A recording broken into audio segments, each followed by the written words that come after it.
So I don't know if you know my friend Rob Ferre.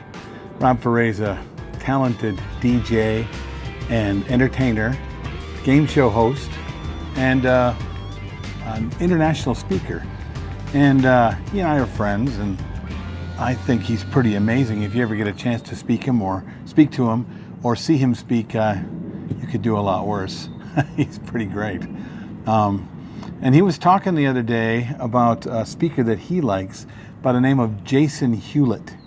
So I looked him up, and one of the things Jason Hewlett says, and one of the things he talks about, is always keep your promise to your audience.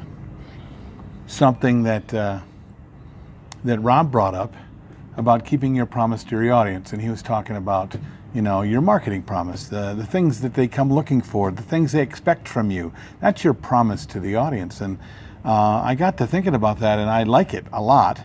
Something I like to think I do as well, but I wanted to take that one step further.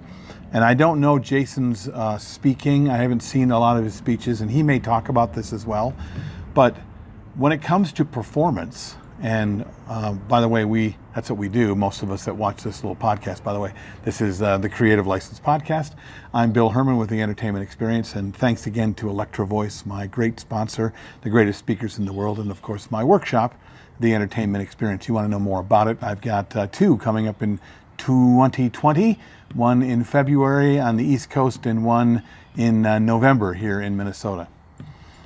But anyway, the idea of keeping your promise to your audience, the one thing that I try to do that maybe not everybody takes, or maybe they're taking for granted, not sure, but I try to actually make a promise, either quietly to myself or even directly to the audience when I'm in a performance situation.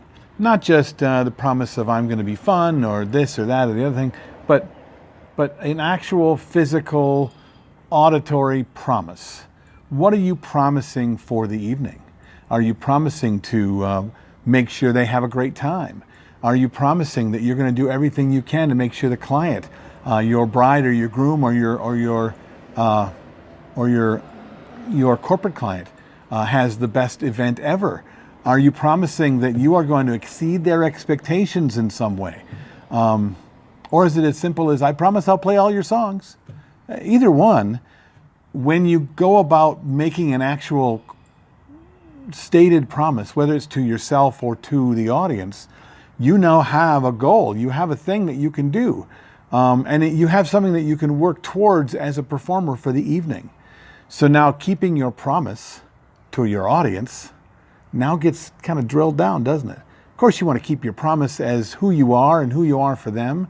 But if you can be more specific about that specific evening, then it'll help you work on the why you're there and the things that will help you move forward and have success throughout the evening, because now everything you do speaks to the promise that you made to your audience. What do you think of this? Please make your comments below, or you can text me, or you can Facebook me, or whatever you want to do. Otherwise, just like to know how you keep your promises and what's your favorite promise to keep. Till next time, I'm Bill. This is Creative License, and I'll see you next time.